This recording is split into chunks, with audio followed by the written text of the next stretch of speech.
Hola niños y niñas de la clase de vencedores, espero que estén muy bien. Como siempre les digo, espero que estén aprovechando el fin de semana para descansar, pero también para estudiar. No hay que dejar de lado los estudios para descansar un poco.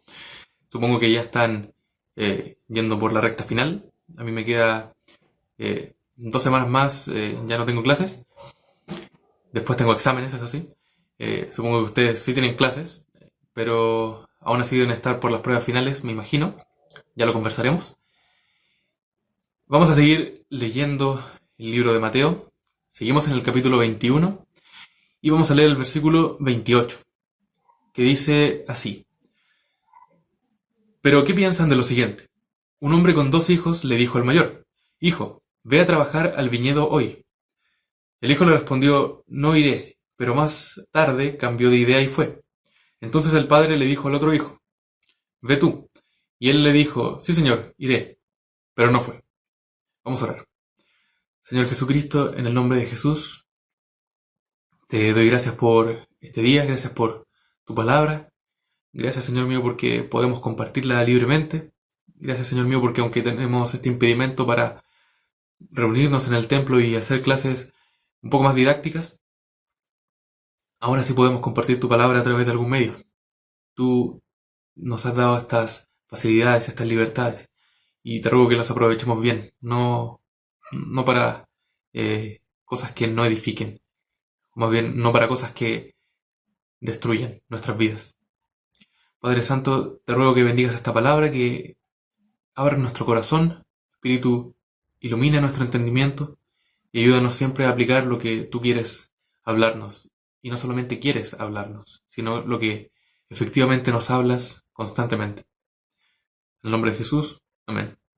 ¿Alguna vez les han pedido algo que tengan que hacer y desde el fondo de su corazón ustedes no quieren hacerlo? Eso es lo que yo veo aquí en estos 2 hijos de la parábola que, por cierto, estaba contando Jesús. No lo mencioné. Seguimos directamente de lo que vimos en la clase anterior. Sigue hablando Jesús. Y eso es lo que veo. 2 hijos que no quieren hacer lo que su padre les pidió. Uno dijo que no, el otro dijo que sí. Pero aún así, ninguno de los dos quería. ¿Por qué?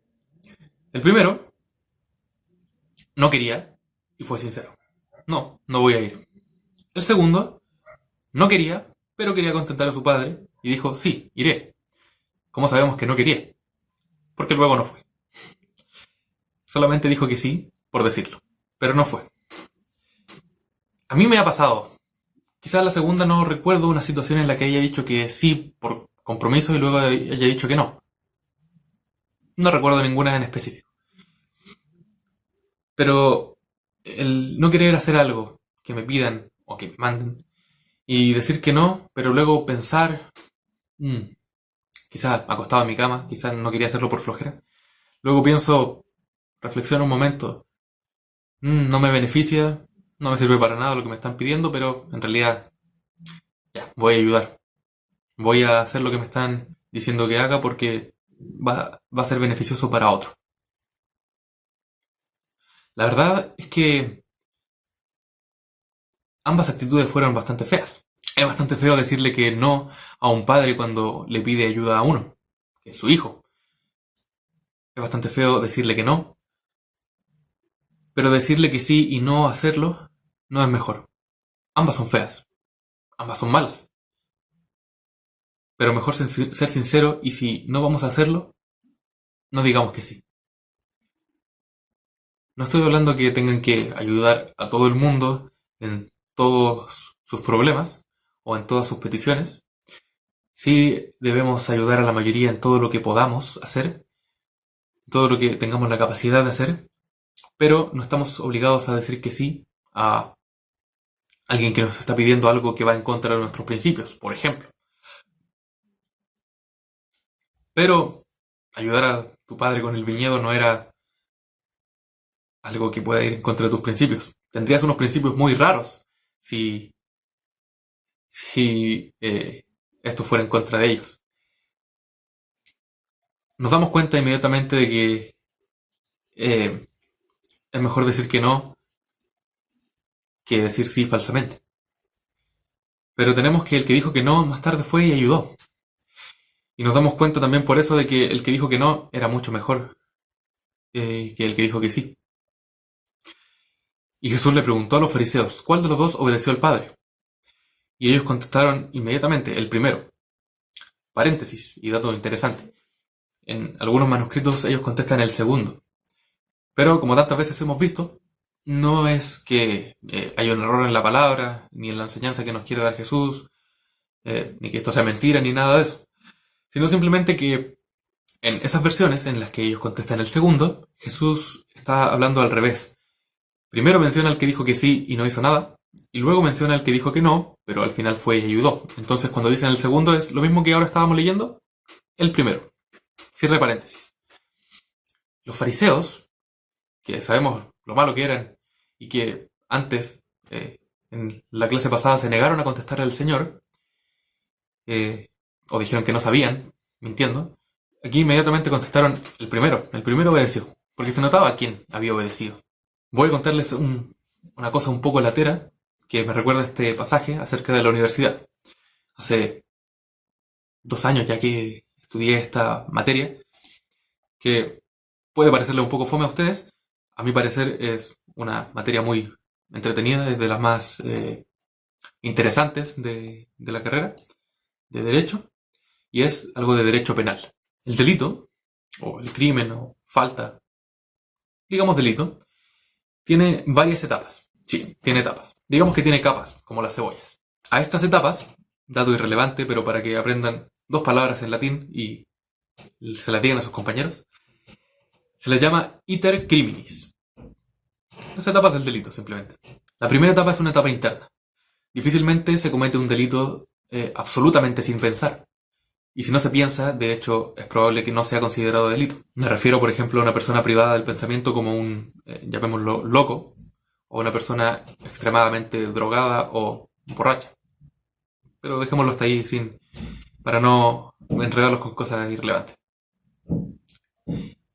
La etapa interna es aquella en la que yo pienso en cometer el delito. Cualquier proceso intelectual en mi mente relacionado con la comisión del delito es la etapa interna. Y es una etapa impune, es decir, no se puede castigar. Palabras simples. No pueden meterme preso simplemente por pensar en cometer un delito. Pensar un delito no es un delito en sí mismo. Así que esa etapa la dejamos de lado. Luego viene una etapa de actos preparatorios, que por lo general también son impunes. Tampoco me pueden meter preso por ello. Estos actos preparatorios pueden ser la proposición. Por ejemplo, yo le comento a alguien, oye, ¿quieres cometer tal delito? Eso no es castigable. La conspiración, incluso si entre él y yo decimos, oye, cometamos este delito, sí, cometámoslo. Tampoco es condenable. Tampoco me pueden castigar, por ejemplo, por el acto preparatorio, es decir, cuando me preparo para cometer el delito. Si, por ejemplo, quiero matar a alguien, me compro un cuchillo. Comprarme el cuchillo no es castigable porque bien podría usarlo para la cocina. Pero hay actos preparatorios especiales que sí son castigados, como por ejemplo fabricar armas hechas para hacer daño. Un cuchillo no cuenta porque puede ser utilizado para la cocina, pero por ejemplo si es una espada o una pistola o cualquier cosa específicamente para el propósito de hacer daño, así como también, no sé, fabricar llaves falsas para entrar a casas y robar y otras cosas, eso sí es castigable. Pero no importa, era un dato interesante. Como dije, por lo general no se castigan, excepto por estas últimas cosas que dijimos. Y hay 2 etapas más. La última es una etapa que no importa en realidad, no la vamos a comentar. Así que vamos por la tercera, que es la etapa de actos ejecutivos. Y con ejecutivos no se imaginen a un trabajador ejecutivo, un hombre de negocios con un maletín, con un traje en una oficina. Ejecutivos viene de ejecución, o sea, de realizar la conducta, de llevar a cabo el delito. Y dentro de esta etapa tenemos algunos supuestos. Tenemos la tentativa, el delito frustrado y el delito consumado. Vamos de atrás para adelante porque de la tentativa es de lo que quiero hablarles. El delito consumado es lo que comúnmente conocemos como un delito. Quiero robarle a alguien. Eso sería la etapa interna, quiero. Me compro mi máscara para que no me pillen y, y cuando le vaya a robar a esa persona. Dijimos que eso es un acto preparatorio, que no me lo van a castigar.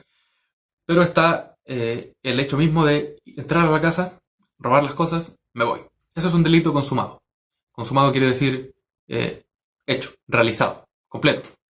No completo de un pan con vienesa. Como dijo Jesús antes de morir, consumado es. Ya está hecho. También tenemos el delito frustrado, que probablemente lo hayan escuchado por ahí, como cuasi delito, como intento de. Delito frustrado. Es aquel supuesto en el que yo cometo todas las acciones posibles para delinquir. Por ejemplo, pensemos en el homicidio. Yo tengo el arma, disparo contra la persona, le llega la bala, pero es trasladado a un hospital, es operado y es salvado. Frustrado porque yo quería matarlo y no murió. Hice todo lo que yo podía hacer para concretar mis planes, pero falló por una causa externa a mí. Y finalmente, a lo que quería llegar, a la tentativa. Que probablemente esto no lo hayan escuchado antes, o quizás sí. Esto se parece un poco al delito frustrado, pero tiene una diferencia. En el delito frustrado yo hice todo lo posible por cometer el delito, pero algo falló después de mi conducta. Aquí en la tentativa es diferente porque yo estoy cometiendo los actos que me llevan al resultado que espero, pero soy detenido. O por alguna razón no se completan todos los actos del delito. Por ejemplo, en el mismo supuesto del homicidio, yo voy donde la persona, saco el arma, pero Carabineros me detiene. Me detiene antes de que yo pueda disparar. Eso sería una tentativa de homicidio, porque no pude completar todos los actos necesarios para llegar al resultado. Y por una causa externa a mí, se me arruinaron los planes. ¿Por qué les estoy hablando de esto? No es porque tenga prueba de esto pronto y esté aprovechando la clase para estudiar, porque como les dije, este ramo ya lo tuve hace un par de años. Pero ahora vamos a ver por qué me acordé de este tema cuando leí este pasaje. Porque hay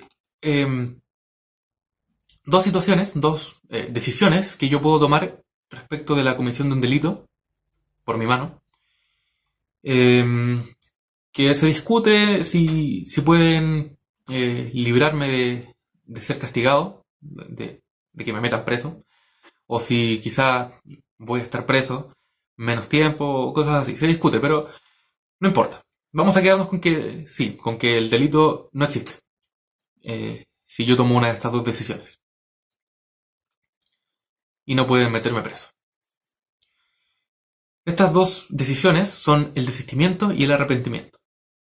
El arrepentimiento tiene que ver con el delito frustrado y no lo vamos a analizar. Simplemente vamos a decir que yo cometí todas las acciones posibles para llegar al resultado, pero una vez habiendo hecho eso, digo, chuta, la embarré. Voy a hacer algo para que no se alcance ese resultado.